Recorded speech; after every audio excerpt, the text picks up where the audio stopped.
ಗರ್ಭ ಸಂಸ್ಕಾರ ಅಂತಂತಂದರೆ ಮಗುವಿನ ಎಲ್ಲ ಡೆವಲಪ್ಮೆಂಟ್ ಆಗಬೇಕು. ಎಲ್ಲ ಡೆವಲಪ್ಮೆಂಟ್ ಅಂದರೆ ಯಾವುದು? ಫಿಸಿಕಲ್ ಡೆವಲಪ್ಮೆಂಟ್, ಇಂಟೆಲಿಜೆನ್ಸ್, ಆಮೇಲೆ ಇಮೋಷ್ನಲ್ ಡೆವಲಪ್ಮೆಂಟ್ ಆಗಬೇಕು, ಮಗು ಸ್ಪಿರಿಚುವಲಿನೂ ಡೆವಲಪ್ಮೆಂಟ್ ಇರಬೇಕು. ಸೊ ಇವೆಷ್ಟು ಡೆವಲಪ್ ಆದರೆ ಒಂದು ಸಮಗ್ರ ಮಗುವಿನ ಬೆಳವಣಿಗೆ ಆಯಿತು ಅಂತ ಹೇಳ್ತೀವಿ. ಸೊ ಅದಕ್ಕೆ ಏನು ಮಾಡಬೇಕು ಅಂತಂದರೆ, ಯೂಶ್ವಲಿ ನಾವು ಏನು ಮಾಡ್ತಾರೆ ಅಂತಂತಂದರೆ, ನೀನು ಗರ್ಭಿಣಿ ಅಂತಂದರೆ ನೀನು ಜಾಸ್ತಿ ಊಟ ಮಾಡಬೇಕು, ಇಬ್ಬರು ಊಟ ಮಾಡಬೇಕು ಅಂತ ಹೇಳ್ತಾರೆ.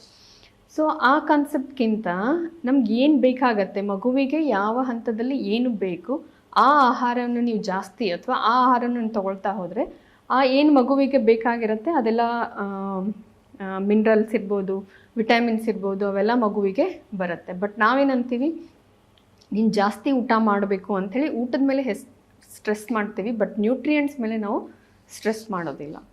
ಆಮೇಲೆ ಇನ್ನೊಂದು ಏನು ಅಂತಂತಂದರೆ, ಫಸ್ಟ್ ಟ್ರೈಮಸ್ಟರಲ್ಲಿ ಮಗುವಿಗೆ ಆಹಾರ ಬೇರೆನೇ ಬೇಕಾಗಿರುತ್ತೆ, ಸೆಕೆಂಡಲ್ಲಿ ಬೇರೆ ಬೇಕಾಗುತ್ತೆ, ಥರ್ಡಲ್ಲಿ ಬೇರೆ ಬೇಕಾಗುತ್ತೆ.